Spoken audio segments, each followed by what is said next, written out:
All the time. Welcome back. This is Ekse. It's hashtag Tuesday. Those social media platforms. You're of course on Twitter, Ekse_live on Facebook, Ekse on Cape Town TV. Thank you so much for choosing us to be your source of edutainment in this beautiful Tuesday afternoon. But what about now? We're talking all things Hair Periods exhibition, which is brought to you by James House Gallery. We've got three amazing ladies, Unangam, so Helen, and of course Meta. Who are going to tell us more about this beautiful exhibition taking place on the 29th of November. This Friday, right? This Friday is what? Yes, this Friday. Wow, this is like now. 16 days of activism against gender-based violence. Before we talk about the concept that you guys have for us on Friday, let's talk about what does this 16 days mean to you as a woman? Well, for me, I feel that this kind of notion, this kind of thinking should actually carry on throughout the whole year. Yeah. So because people realize, okay, there's 16 days of activism and people care about it, they want to voice their opinions, but then after that, it's kind of silent, goes dead, and then things just kind of go back to the way it was. So people need to actually take note of the cause and what it is about, not just the 16 days of activism. Amazing. That is amazing. Yeah. And, what is the Hair Period all about?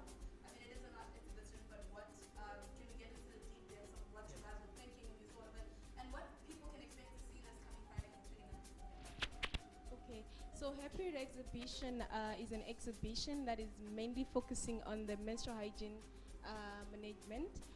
We're talking about girls, and it's about us as girls. We've got girls in our communities.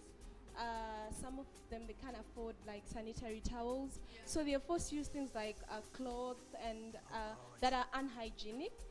And it's not only about raising sanitary pads to give to them, but it's also about raising awareness, teaching them about menstrual hygiene, so that we know that it's not just about raising sanitary towels and giving them, but they also need to know that like there are hygiene consequences behind using other things like tissue paper or cloth when they don't have like pads. It's so sad that in 2019, almost 2020, 25 years into democracy, and girls still struggle to get the smallest thing in this country. That is a very close topic to my heart because I feel like each and every girl should get it every month for free. Let's talk about the concept, Hair Periods exhibition taking place this Friday. How are you planning to use art to actually address that, to actually address gender-based violence, 16 days of activism, or actually raise awareness when it comes to sanitary pads? Okay, so we've managed to like collaborate with KNX Gallery. It's a gallery that is based in Cape Town, and it has managed to like bring artists that have actually worked around the concept and bring about like artworks that are going to be talking about menstrual hygiene management. Yeah. You know, sometimes a story can tell us, a picture can tell a story. So by just looking at those artworks, they're just gonna express the difficulty, the pain, what girls and women have to go through when they actually don't have access to sanitary towels. And with me here is Nangamso, who is representing one of the artists, who can actually speak more on her art and the concept. Alright, so when I heard about the exhibition, I wasn't going to be an artist. I was just curious, I wanted to attend, and I contacted Helen, wanted to know all about it because I do advocate for that, and I try my best to help where I can. And it's worth mentioning that I think 90% of the people taking part in the exhibition are women. That's great. And so I mean, the girls in our community, even though with the VAT taken off sanitary pads, if you couldn't afford it in the first place, the VAT wouldn't really make a difference. So if we can, through art, raise funds and raise awareness, then we'll do our part in, pushing that agenda forward, because it's not only on Women's Day or Women's Month that we care about these issues. It should be throughout the year, because as you know, girls aren't only having a period in August. Exactly. Yeah. Yeah. So and so we had a young lady from Emizamoyetu who has been part of the James House programs, who is also going to be joining as an artist. So. Yeah, how did you get to be, before we talk to you, I want to talk to you as an artist. How did you get to be part of this particular exhibition? To be quite honest, Curiosity. I just want Yeah. to find more about it and how I could contribute in any way that I could. Because when I contacted Helen, I wanted to know, okay, what is this about? How do I get involved? And she said, okay, well, I actually need people to help me out. And I said, okay, well, listen, I take photographs, I do art. I could definitely take part. This is something that I would be passionate about and I would want to join. And she was like, okay, cool, come on board. And so that's basically how it happened, yeah. Yeah. Alright, and I just want to know what can people expect to see on the same night of November? Because I know it's I mean, you're coming in and you're wanting to help women, but also it's a very artistic thing because you are artists and you're there to give art and sort of to some degree entertain while educating everyone that is in and around South Africa. So what can people expect?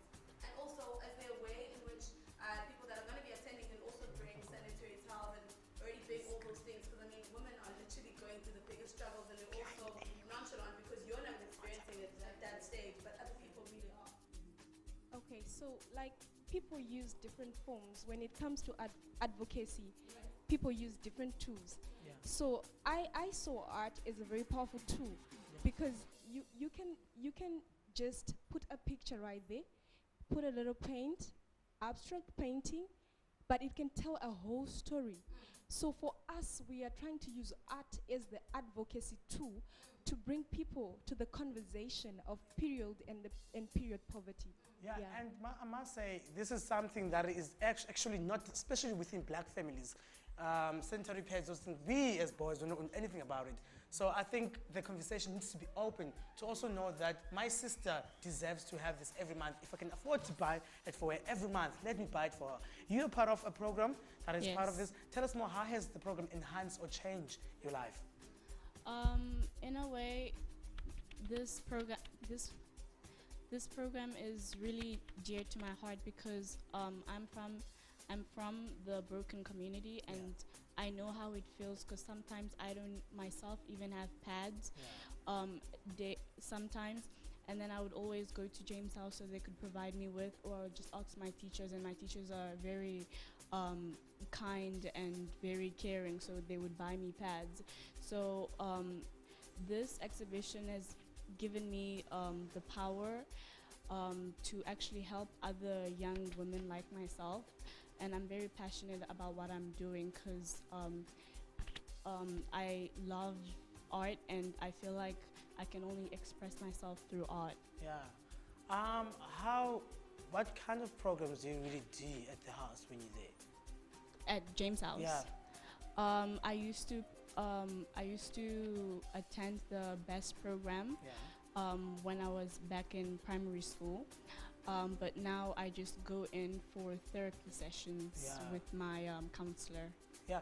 What is the importance of these kind of sessions with young girls, especially young girls who come from disadvantaged area? Because I know how it feels like to be from disadvantaged area. What is the importance of having these sessions and make sure after school they've got something to do, they're off the streets, they've got people like you who they can look up to? Okay, so James House stands as a support system for our children because you know we have those children, they actually sometimes they don't have parents. They are coming from extended family where they're not getting attention and it ends up affecting them at school, and then when they go to school also because of what they're experiencing at home, they have behaviors that are not tolerated, and then again from school they are discriminated, so they end up in between, they don't know where to go. That's where James House comes in because we try to understand the children, we try to understand them. You're behaving like this, you're not attending class, why? And then these kids get a platform to actually talk about it, and that way we try to find a solution. And at the end of the day, if a child attends our programs, like our 6 months or a year program, by the time we done with them, the teachers and people at home actually see a difference because of that support system that we provide. James House is in Hout Bay, and this is happening. Where is it happening? Hout Bay. Yes, it's happening at James House, number 2 Riverside Terrace. James House. On the 29th. On the of 29th. November. Is there a cover charge? Yeah. Yes, there is a we have a cover charge. We cannot call it a charge. We are trying to raise 5,000 sanitary towels for the girls in our community. So I bring in whatever So I can. you can bring more, but we had said 3 packets of pads for That's yeah. minimum admission. Yes, All yes, right. to the exhibition. Amaze All the best balls. for the hair period exhibition, and thank you for the job that you're doing. Amandla to the women that you Amandla, are. definitely. Yeah. From phenomenal woman to another one who has just released an album independently. Her name is Amanda Black. Here she is answering some ridiculous questions from Rated R. I love her.